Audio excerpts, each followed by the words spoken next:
할렐루야. 아멘. 오늘 본문 말씀을 가지고 살아있는 믿음. 우리가 야고보서 이 말씀 너무나 잘 알잖아요.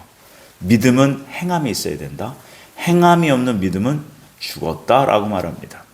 그렇게 정의하고 있어요. 그런데 많은 분들이 이 믿음과 행함에 대한 균형을 많이 잃어버리고 있잖아요. 사실 무조건 믿음이면 다 돼라고 우깁니다. 그러다 보니까 많이 이 잘못된 비진리, 다른 복음이 많이 교회 안에 들어온 게 사실입니다. 서서평이라는 선교사님이 계세요. 이분이요, 독일 분이세요. 이분이 1880년도에 독일에서 태어나셔서 그 부모와 함께 미국으로 이주합니다. 그래서 미국에서 크리스찬 학교를 다니고 거기서 간호사 학교를 다니고 훈련을 받아요. 그래서 그 1912년에 미국 선교사로 조선에 파송이 됩니다. 그리고 1934년까지 22년 동안 광주에 있는 기독병원에서 그 환자와 여성들을 위해서 간호사로 헌신적인 삶을 사세요. 이분의 원래 이름이요, 그 엘리자베스 요한나 쉐핑이라는 이름이에요. 근데 한국에 와서 이름을 개명합니다. 서서평이로. 금발머리에 파란 눈에 그 여인이 한국 이름 서서평이라고 개명을 해요. 이 서서평이라고 지은 이유가 있어요. 서서히 평안하게. 네, 이름이 서서히 평안하게 해요. 이분이 어떤 삶을 살았는지 잠깐 좀 나누기를 원합니다. 이 서서평 선교사님이요, 소록도에 그 문둥병자, 나환자 요양시설을 만든 장본인이에요. 그 후에 손영아 목사님이 계셨죠. 그래서 이 서서평 선교사님은 너무나도 가난했던 그 조선에 와서 그 똑같이 조선인들과 그 조선 이 가난한 이 서민들과 똑같이 보리밥에 또 된장국에 고무신을 신고 그렇게 섬겼던 분이에요. 일제치하였습니다. 그래서 너무나도 힘든 시대였어요. 그래서 전라도 일대에 그 나병 환자들 그리고 거린들은 이 서서평이라는 여인, 이 서서평 선교사를 모르는 분이 없어요. 이분이 어떤 일을 했냐면 그냥 버려진 고아들을 데려다가 먹여 키웠어요. 나병에 걸린 아이들을요, 양아들, 양딸을 삼습니다. 문둥병자들을 말입니다. 그래서 버려진 14명의 그 아이들을 양아들 삼아요. 그리고 소방 맞아서 오갈 데 없는 여인들을 38명이나 데리고 와서 같이 삽니다. 그래서 그 이 서서평이라는 분은 상당히 부지런하셨어요. 남을 돕는 일에 자기 몸을 아끼지도 않았고요. 1년에 100일은 그 나귀를 타고 제주도를 왔다 갔다 했습니다. 전도 여행을 다닌 거예요. 그러면서 여성들, 조선의 여성들을 개화시키는 교육을 합니다. 그래서 이분이 이일학교라는 학교를 세워요. 그래서 자그마치 1년에 이분을 통해서 3만에서 4만 명의 여성들이 교육을 받습니다. 어마어마하죠. 그런데 이분이 그 24년 동안의 그 선교 사역이 그 마지막이 어떠했느냐? 이 땅에 와서 풍토병이 걸려요. 영양실조와 과로에 시달려서 결국은 죽습니다. 과로사로 죽어요. 54세의 나이로 숨을 거둡니다. 그때 그 방을, 그 친구들이 그 방을 찾아요. 그분이 돌아가신 그 방을 찾았는데 그 방을 보니까 담요가 반쪽짜리에다가 동전 몇 양에다가 그리고 강냉이 가루 2컵을 찾았어요. 그 담요도 그 한 장짜리를 반으로 찢어서 그 반장은 또 다른 사람에게 나눠준 거예요. 그리고 자신의 죽은 시신까지도 유언으로 그 의학 연구용으로 기증을 해버리고 맙니다. 철저히 하나도 남김없이 남을 위해 다 주고 간 거예요. 그래서 이분이요, 돌아가셨을 때 광주 시민장으로 장례를 치르게 됩니다. 이때 나병 환자들과 거린들이요, 어디서 그렇게 많이 몰렸는지 그들이 그 상여를 메고요, 뒤를 따라오는 그 많은 아이들, 그 환자들이 어머니라고 부르면서 그렇게 장례를 치른 그 사건이 있어요. 이분이 그 잠자던 그 머리맡에는 이런 글귀가 써 있었어요. Not success but service. 곧 성공이 아니라 섬김이다. 우리 인생은 성공하려고 태어난 것이 아니라 섬기려고 태어났다는 거예요. 근데 이 서서평 선교사님이 왜 이렇게 생각의 가치가 바뀌었을까요? 바로 누굴 만났기 때문에? 복음의 주인 되신 예수님을 만났기 때문에 그래요. 우리가 한국교회 안에 사실 구원받은 한국 그리스도인들이 많지만 진정한 복음의 주인 되신 예수님을 만난 사람이요, 별로 없어요. 신앙의 여정 과정에 보면요, 예수님을 만났느냐, 이것은 차원이 다른 얘기예요. 예수님을 만났습니다. 제가 하나님을 압니다. 제가 하나님을 예배합니다. 제가 예수님의 이름으로 구원받았습니다. 라고 용감하게 고백은 해요. 그런데 내가 진짜 예수님을 만났느냐, 이것은 또 다른 차원의 문제입니다. 오늘 소개해드린 이 서서평 선교사님은 진짜 자신의 구원의 주, 자신의 창조주 하나님을 만나신 거예요. 그렇기 때문에 이분은 무엇을 위해, 이 땅에 자기가 무엇을 위해 살아야 될지 그 목적이 분명했던 거예요. 생각해 보세요. 자신의 몸을 돌보지 아니하고 자신의 모든 소유를 참 일반인도 가까이 하기 싫어하는 그들을 위해서 모든 것을 다 주고 간 그분이야말로 정말 창조주 하나님을 만난 분이십니다. 여러분, 우리가 이렇게 되길 바랍니다. 그러면요, 복음에 미쳐요. 인생 가치관이요, 180도 바뀔 수밖에 없어요. 그래서 오늘 야고보서는요, 이런 얘기합니다.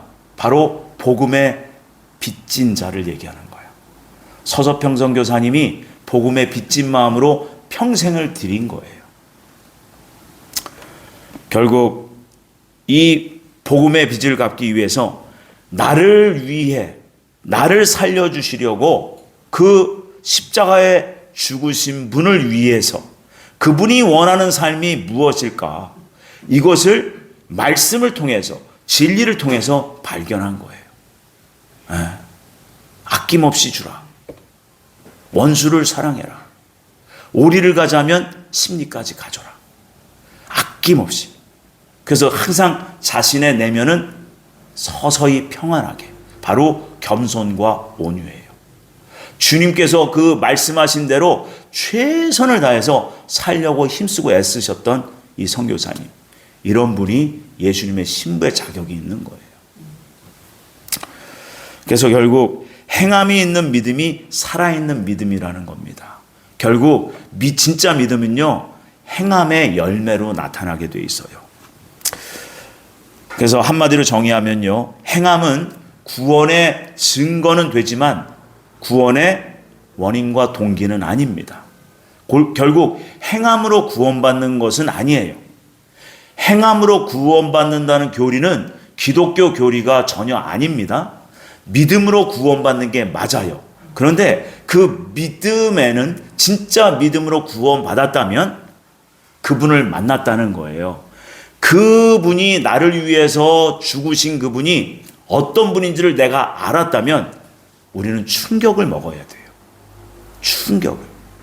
그래서 내 인생을 다 드려도 아깝지 않을 정도로 그 충격을 먹고 인생이 완전히 돌아선 겁니다. 그분께로.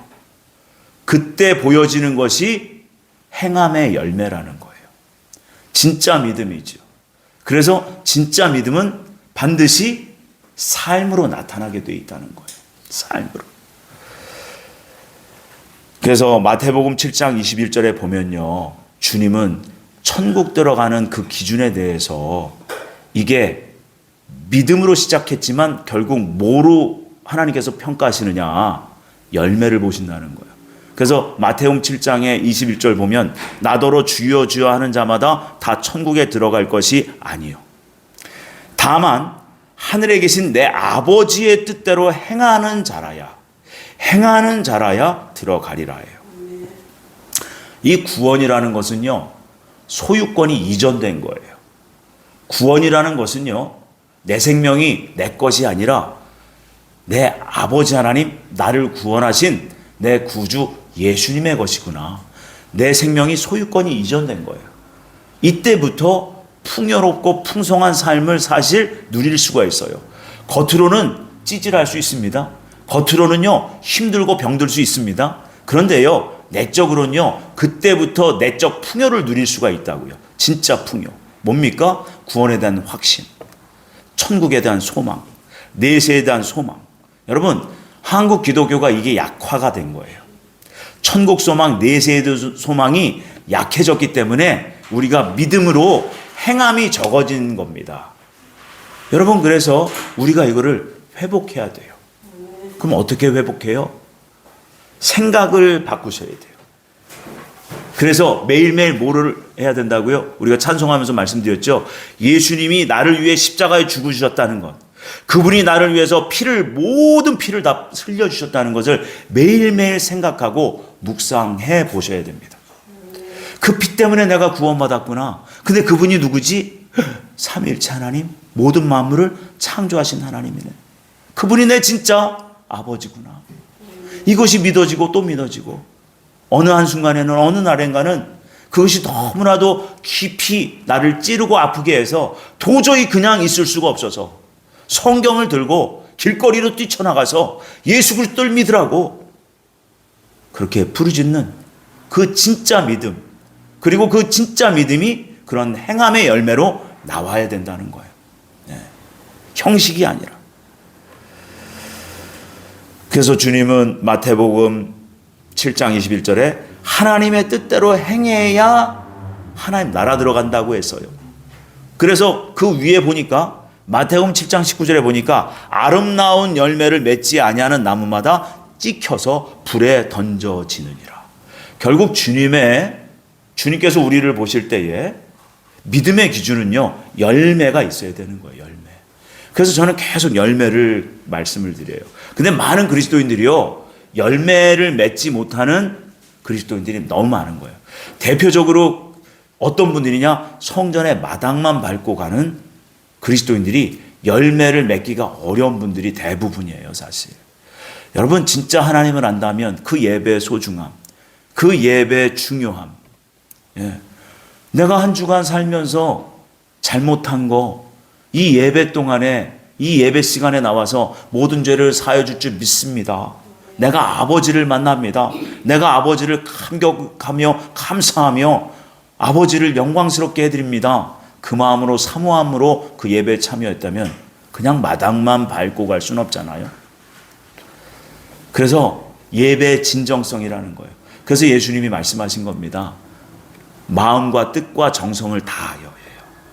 정말 그 시간에 집중하고 주님께 주목해서 주님이 나에게 해주시는 그 한마디 한 말씀 건지려고 거기서 애를 쓰는 그 예배자, 그 진정성이 결국 세상에 나가서 나의 삶의 현장에서 믿음의 열매를 맺게 하는 동력이 되고 힘이 된다는 겁니다. 그래서 오늘 본문을 통해서 복음의 빚진 자가 보여주는 행함의 열매는 어떻게 나오는지 오늘 말씀하고 있는 겁니다.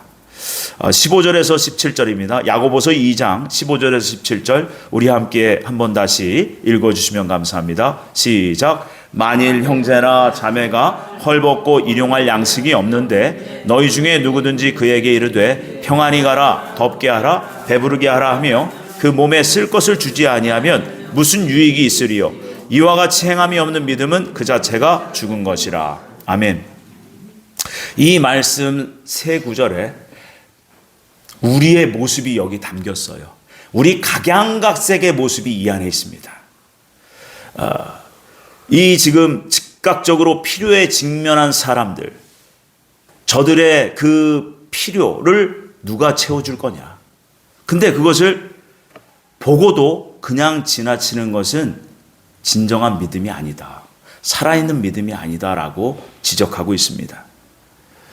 정작 그들에게 필요한 옷과 음식은 나누어 주지 않으면서 하나님께서 당신을 잘 되게 하실 겁니다. 제가 예수님의 이름으로 축복합니다. 그리고 끝. 그런데 그 뒤에 행동이 없다면, 실질적인 그에게 필요를 채워주는 그 도움의 손길을 내가 베풀지 않는다면 그것은 살아있는 믿음이 아니라고 말씀하고 있는 거예요.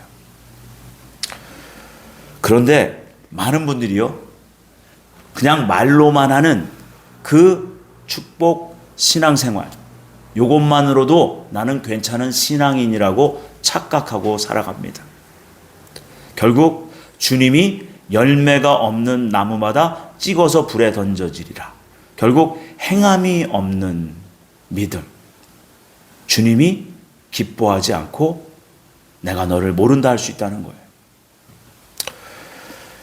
결국 입으로는 위로와 격려, 하나님의 축복의 말은 했지만 거기까지인 신앙생활. 결국 이 안에는 뭐가 있느냐? 내 것을 남에게 주지 못하는 인색함이 들어있어요. 서서평 선교사님이 죽을 때 어땠다고요? 자신의 담요 한 장까지도 반으로 찢어서 남을 주고, 자신에 있는 모든 소유를 남을 위해서 다 쓰고, 자신의 그 시신까지 기증하고 가는, 이분은 진짜 믿음이 있었던 거죠. 진짜 믿음. 결국 남에게 내 것을 내주지 못하는 것, 다른 사람의 불행을 보면서 함께 안타까워하며 그 불행에 조금이라도 나이가 무엇인가를 동참하겠다는 그 마음이 없다면 진짜 믿음이 아니다라고 오늘 야고보는 말하고 있습니다. 결국 자기 소유에 대한 집착은요, 인색함으로 나타납니다. 이 인색함은요, 하나님을 나의 주인으로 인정하지 않는 불신앙에서 나오는 거예요. 여러분, 우리가 매일매일 하루 사는 하루살이에요. 그래서 주님이 우리에게 일용할 양식을 주시었고, 오늘 내가 하루 세 끼를 먹었고 내가 오늘 육신이 건강함에 감사하고 그것으로 난 족합니다 라고 해야 되는 거예요. 그런데 우리는 장래까지 우리는 염려해서 모든 걸 다 오늘 준비하려고 그래요. 그리고 걱정하지 말고 염려하지 말고 근심하지 말고 두려워하지 말라고 주님 분명히 말씀하셨는데, 기도는 하면서 또 걱정해. 기도하면서도 걱정해. 우리는 사실 이 얘기는 제 얘기였어요. 여러분, 우리가 현 주소가 이렇다는 거예요. 여러분, 그걸 놓고 정말 주님의 십자가 붙들고 정말 피 흘리기까지 싸워보셔야 돼요. 이거 다 내려놓지 않으면요, 진정한 주님을 만나기가 힘듭니다. 그래서 우리는 모든 것이 하나님께로부터 왔어요. 그래서 그것을 내가 이 인생이라는 짧은 시간 동안에 받아 누리고, 그것으로 인하여 감사하고, 그것으로 인하여 우리가 하나님 뜻대로 쓰임 받고, 그 인생이 가장 복된 인생이고, 그래서 하나님 나라의 영원한 풍요로움으로, 영원한 행복감으로 그 나라에 들어가게 될 거라는 것을 우리가 확신해야 된다는 겁니다. 그래서 결국 하나님이 나를 구원하셨고, 그래서 내가 그의 자녀가 되었다는 그 사실을 신뢰하고 확신한다면 나에게 주신 것 또한 하나님의 것이고, 그리고 거저받은 것을 또 거저 주어도 하나님께서 나의 또 필요를 채우신다는 그 기대 속에서 우리는 평안해야 돼요. 그래서 그분의 이름이 서서히 평안이라는 거예요. 모든 것을 하나님이 채워주시는 그 믿음. 여러분, 1년에 3만에서 4만 명의 여성을 교육시킨다는 것, 그 가난한 조선의 나라에서 누가 도와줬겠어요? 자신에게 들어오는 모든 것을 다 베풀었던 거예요. 그 가난하고 헐벗은 그 나병 환자들, 그 어린아이들, 자기와 함께 사는 그 아이들과 그 여인들, 그들을 다 먹이고 입혔어야 돼요. 자기 것은 하나도 없었던 겁니다. 그런데 그분은 매일매일이 행복했어요. 왜요? 진짜 행복이 뭔지를 알기 때문에 그래요. 복의 근원이신 살아계신 하나님과 늘 동행하는 삶을 살았기 때문에 그랬습니다. 그래서 우리는 이 땅에 사는 동안 나에게 있는 소유에 대해서 성경적 정의를 올바르게 가지고 살아가야 됩니다. 그래서 예수님은 누가복음 12장 16절에서 21절에 이렇게 말씀하고 계세요. 비유로 그들에게 말하 이르되 한 부자가 그 밭에 소출이 풍성하매 심중에 생각하여 이르되 내가 곡식 쌓아둘 곳이 없으니 어찌할까 하고 또 이르되 내가 이렇게 하리라 내 곡간을 헐고 더 크게 짓고 내 모든 곡식과 물건을 거기 쌓아두리라. 또 내가 내 영혼에게 이르되 영혼아 여러 해 쓸 물건을 많이 쌓아두었으니 평안히 쉬고 먹고 마시고 즐거워하자 하리라 하되 하나님은 이렇게 말씀하신다. 어리석은 자여 오늘 밤에 내 영혼을 도로 찾으리니 그러면 내 준비한 것이 누구의 것이 되겠느냐 하셨으니 자기를 위하여 재물을 쌓아두고 하나님께 대하여 부요하지 못한 자가 이와 같으니라. 여러분, 그래서 저는 소유를 버리라. 실제로 뭐 은행의 통장에 돈을 다 얻다가 이게 아니에요. 내 마음이에요. 내 마음에 곧 내 인생의 가치관을 자꾸 하나님께 드려야 돼요. 그래서 내 인생은 내 것이 아니고 내 목숨이 아니고 내 자녀가 내 것이 아니고 하나님께로부터 왔구나. 이것을 늘 인식하셔야 돼요. 그러려면 가장 좋은 방법은 비결은 예수님의 십자가를 묵상하셔야 돼요. 예수님의 십자가에 나의 옛 자아가 다 죽었어요. 그 안에. 내 옛사람이 그 안에 다 죽었어요. 그래서 그 예수님의 십자가를 묵상할 때 그 묵상을 통해서 부활하신 예수님이 보여지고 그 부활하신 예수님과 함께 나의 영원한 행복감이 부활하신 예수님과 함께 나타나게 돼 있어요. 그러면서 믿음의 확신과 확증이 계속 확장되어져 가는 겁니다. 그래서 예수님의 십자가를 계속 묵상해야 되는 겁니다. 그분이 나를 위해서 오늘도 죽었구나. 제가 새벽에 눈을 뜨면서 늘 기도하는 것이 꼭 이거 있어요. 오늘도 주님 안에서 잘 죽게 하여 주시옵소서. 이래야 돼요. 내가 잘 죽어야 돼요. 어디서? 예수님 안에서. 예수님의 십자가 안에서 내가 죽어야 돼요. 그래야 진짜 믿음이 살아납니다. 그래서 주님은 말씀하세요. 하늘에 보물을 쌓아두라. 이 땅의 것으로 심고 하늘에서 도로 찾으라는 거예요. 근데 하늘에서 찾을 때는요, 그냥 똑같이 1대1의 비율이 아니에요. 최소한 30배, 많게는 100배. 여러분, 기쁘지 않으세요? 소망이 되시죠? 아멘. 진짜 믿음을 우리 가지길 바랍니다. 아멘. 오늘 본문을 통해서 하나님을 정말 신뢰하며 순종할 것을 말씀합니다. 그 구원받았다는 확신에 있는 사람은 하나님을 나의 주인으로 믿고 그분께 나의 삶을 온전히 내어 맡겨드린 사람이라는 거예요. 이것은 열매로 나타나는데 이것이 바로 순종이라는 거예요. 순종. 그런데 이 순종은요, 철저히 하나님 말씀에 근거해야 됩니다. 하나님 말씀. 왜냐하면 나의 주인이 하나님이시기에 그 종은 주인의 말씀에만 반응해야 되기 때문에 그렇습니다. 그래서 아브라함은요, 이 영적인 원리가 아주 잘 자리 잡힌 최초의 사람이었어요.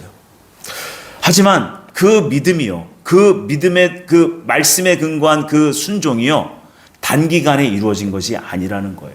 하나님은요, 우리에게 무리한 요구를 하지 않습니다. 그런데 어떤 우리가 설교를 들어보면, 특히 아브라함 하면 그 독자 이삭을 내어드린 것에 대해서 그 짧은 순간만 소개하고 말아요. 근데 그 아브라함이 아브라함 될 때까지 많은 시간이 걸립니다. 많은 시간이.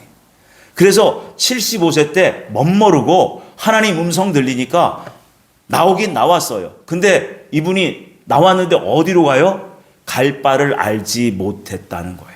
어디로 가야 될지 몰랐어요. 그래서 하나님이 말씀해 주시기를 바랬던 거지요. 그러면서 정처 없이 10년을 떠돕니다. 그래서 85살 때 하나님이 말씀하세요. 저 하늘의 뭇별처럼 네 자손이 많아지리라. 그 음성을 듣고 아멘, 제가 믿습니다 했지요. 그런데 자식이 없어. 그래서 사라의 말을 듣습니다. 그래서 하갈에게로부터, 여종 하갈에게부터 그 이스마엘을 얻게 되지요. 그런데 친자로부터, 그 너의 육체로부터, 네 아내 사라의 태로부터 나온 자식이라야 된다 라는 말을 듣게 됩니다. 그리고 나서도 그때로부터 또 14년이 지났는데도 친자식이 안 생겨요. 그런데 그 24년이라는 그 시간은요, 그냥 시간이 아니었어요. 여러분, 그 아브라함의 24년은요, 곧 믿음과, 하나님 말씀에 근거한 믿음과 순종의 삶이었다는 건 여러분 발견하실 수 있어야 돼요. 가는 곳마다 이분은 연단이었습니다. 가는 곳마다 치이는 사람들을 만났어요. 가는 곳마다 피해 다녔어야 되고요. 어떨 때는 당당하게 싸웠어야 됐어요. 그러면서 이분이 연단을 받아서 믿음이 장성한 분량에까지 이르게 된 겁니다. 그때 갈대아 우르에서 나온 그 이후로 24년째 하나님이 아브라함을 찾아오죠. 그때 내년 이맘쯤에 내게 아들이 있으리라. 그때 믿음의 확신에 차서 아멘합니다. 여러분, 그 85살 때의 그 믿음과 그 99의 믿음은요, 차원이 다른 믿음이었어요. 여러분, 그걸 아셔야 돼요. 같은 믿음이 아니에요. 연단받아서 그 믿음이 확장된 믿음이었다는 거예요. 그때 아브라함의 확신에 찬 그 믿음, 아멘, 제가 믿습니다. 그 믿음에 반응하셨던 거예요, 하나님은. 그때 아브라함이 아브라함 됩니다. 그리고 나서 이삭을 만나지요. 100세 때 낳은 아들. 그리고 나서 13년이 흘러요. 그 13년 동안 더 믿음의 확장이 있었던 거예요. 믿음의 확장. 그 아브라함은 그 연단받은 믿음을 통해서 지혜가 생기고요. 하나님의 약속의 말씀은 결단코 이루어진다는 것을 경험하게 됩니다.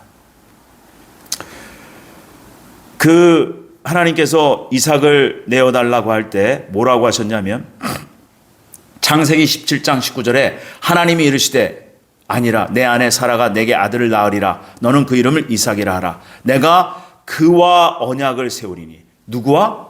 네 아들 이삭과 약속을 한다는 거예요. 약속. 그러면서 이삭의 후손에게 영원한 언약이 되리라고 약속하셨어요. 하나님께서. 아브라함은 이걸 믿은 거예요. 그래서 이삭의 후손을 통해서 하나님이 약속하신다고 분명히 말씀하셨거든요. 했기 때문에 아브라함은 그 말을 믿었던 거예요. 그러니까 이삭을 바치라 했으니까 무조건 바치면 하나님께서 반드시 어떤 수를 또 내시겠지. 믿었던 겁니다. 여러분, 우리에게도 이 믿음이 있어야 돼요. 이 믿음. 하나님은 반드시 말씀하신 대로 이 시대를 그렇게 운영하실 겁니다. 반드시. 근데 이 말씀을 들여다보고 깨닫고 볼 수 있는 영안이 열리지 못하면 불행한 거예요. 저는 그렇게 생각합니다. 진리의 말씀을 아무리 들을지라도 들을 귀가 없으면 불행한 겁니다. 볼 수 있고 들을 수 있어야 돼요. 그래야지 하나님 말씀이 이거구나 알고 깨닫고 준비하고 대비하죠. 반드시 하나님 말씀하셨기 때문에, 우리 구주 예수님이 말씀하셨기 때문에 이 역사가 이대로 흘러갈 것이구나. 그러면 그 다가올 그 시대를, 미래를 준비하는 것이 진짜 믿음이라는 거예요. 그렇게 해서 믿음으로 승리한 사람들이 구약의 대표적으로 노아예요. 대표적으로 아브라함입니다. 대표적으로 요셉이에요. 우리도 그런 믿음이 있어야 될 줄 믿습니다. 그래서 주님은 말씀하세요. 하나님께서 아브라함에게 언약을 주셨듯이 그 언약을 믿은 아브라함은 그 언약의 성취를 보게 됩니다. 근데 생전엔 못 봐요. 하나님 나라에서 천국에서 다 받으리라 저는 믿어요. 또 주님은 우리에게도 말씀하십니다. 요한복음 8장 51절이에요. 진실로 진실로 너희에게 이르노니 사람이 내 말을 지키면 영원히 죽음을 보지 아니하리라. 내 말을 지키면, 바로 내 말에 순종하면 죽음을 보지 아니하리라. 죽음을 경험할 필요가 없다는 거예요. 바로 이 말씀이 뭐냐? 그렇다고 안 죽었냐? 그게 아니에요. 그러니까 우리의 생각이, 사고관이 유물론적 사고관에 갇혀 있기 때문에 주님의 말씀이 안 들리고 안 보이는 겁니다. 어떻게 이 말씀을 지킵니까? 바로 행함의 열매로 말씀을 지켜가는 거예요. 그래서 이 말씀은요, 요한복음 11장 25절 26절과 연결이 됩니다. 예수님께서 이렇게 말씀하셨지요. 나는 부활이요 생명이니 나를 믿는 자는 죽어도 살겠고 무릇 살아서 나를 믿는 자는 영원히 죽지 아니하리니. 살아서 믿는 자, 이 완성된 믿음을 얘기하는 거예요. 그래서 우리가 계속해서 그 요한복음을 통해서 그 믿음이 무엇인지에 대해서 우리가 나눴잖아요. 아, 구원받은 믿음, 초보적 믿음이 있고 완성된 믿음이 있구나. 예수님은 지금 완성된 믿음을 얘기하고 계시는 거예요. 이 땅에 살아있는 동안에 그 믿음의 완성을 이룬 사람이 된다면 죽음을 맛보지 아니하리라. 이게 무슨 얘기냐? 그 죽음의 권세를 가진 마귀가 활동하는 심판대에 갈 일이 없다는 거예요. 이해되십니까? 그래서 말씀을 온전히 지키면 죽음을 맛보지 아니하리라. 죽음의 권세를 가진 마귀를 만날 일이 없다는 거예요. 근데 심판대에 가시면요, 마귀가 활동을 해요. 성경은요, 우리에게 하나님이 아버지 되시고 우리가 그의 자녀라는 약속으로 시작하고요, 그 약속으로 끝을 맺습니다. 그 약속을 믿는 믿음 안에서 우리가 하나님의 뜻에 따라 행하면 여러분 죽음을 맛보지 않는 그 믿음의 완성의 단계에 들어가는 그 경지가 있다는 것, 여러분 우리가 신앙의 목표가 될 줄 믿습니다.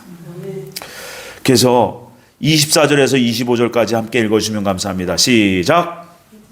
이로 보건대 사람이 행함으로 의롭다 하심을 받고 믿음으로만은 아니니라. 또 이와 같이 기생 라합이 사자들을 접대하여 다른 길로 나가야 할 때에 행함으로 의롭다 하심을 받은 것이 아니냐.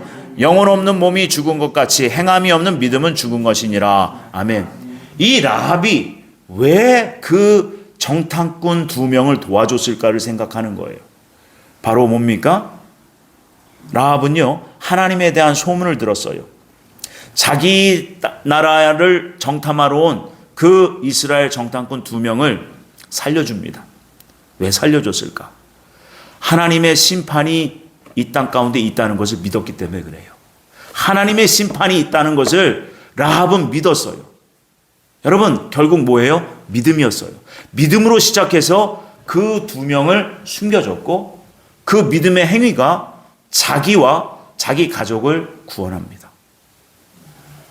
결국 하나님의 심판이 있다는 것을 믿고 행한 겁니다.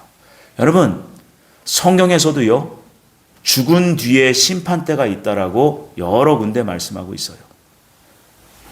우리는 그 심판이 있다는 것을 꼭 기억하셔야 돼요. 그래서 이 땅에 살아있는 동안에 우리의 믿음이 온전케 되기를 바라신다면 그 온전한 믿음을 행함의 열매로 아버지 하나님 곧 우리 구주 예수님의 진리의 말씀을 순종함으로 우리가 믿음을 온전케 해가는 그 삶을 잘 사셔야 된다는 거예요. 이게 얼마나 큰 기회고 축복의 시간들인지 여러분 생각해 보세요. 우리에겐 어마어마한 기회가 주어진 거예요.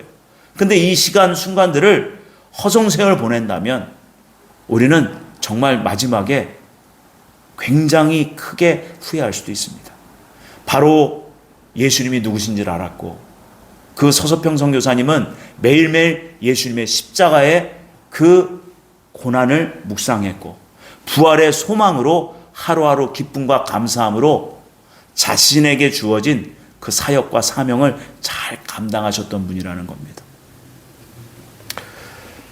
우리도 그렇게 살기를 원합니다. 그래서 하나님은 그 환경이 중요하거든요. 서서평 선교사님도 이 조선이라는 가나안 땅에 왔을 때 참 이 환경을 보고 내가 가만히 있으면 도저히 안 되겠다. 그래서 믿음의 행함이 있었던 거예요. 하나님은 이 세상을 어둡게 힘들게 그렇게 점점 허락하셔요. 그때 진짜 믿음을 뽑아내시려는 거예요. 진짜 믿음 가진 자를 뽑아내시는 겁니다. 하나님의 방법이죠.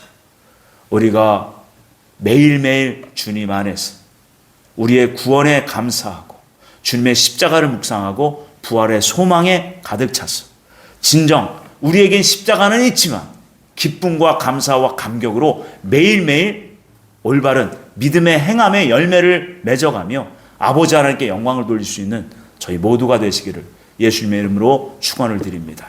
아멘. 기도합니다. 사랑의 아버지 감사합니다. 오직 우리가 우리에게 주어진 그 십자가 마다하지 아니하고 우리를 구원하신 예수님이 누구신지를 날마다 묵상하며 그 십자가 속에서 내가 날마다 죽고 또 부활의 예수님 안에서 내가 날마다 부활의 소망을 가지고 오늘도 믿음의 귀한 열매를 맺는 행함의 열매를 맺는 온전한 믿음으로 달려가는 저희 모두가 될 수 있도록 주님 도와주시옵소서. 우리에겐 너무나도 많은 큰 기회와 축복의 시간들이 남아져 있습니다. 아버지 하나님 얼마가 될지 모르지만 아버지 하나님 그 귀한 시간들을 우리에게 축복의 시간들을 아버지 선용하고 아버지께 영광이 되고 아버지 큰 기쁨과 감사함과 감격함으로 아버지 믿음의 진보를 이루어가는 그러한 귀한 믿음의 사람들 저희 모두가 될 수 있도록 은총을 베풀어 주시옵소서. 감사하고 예수님의 이름으로 기도 올렸습니다. 아멘.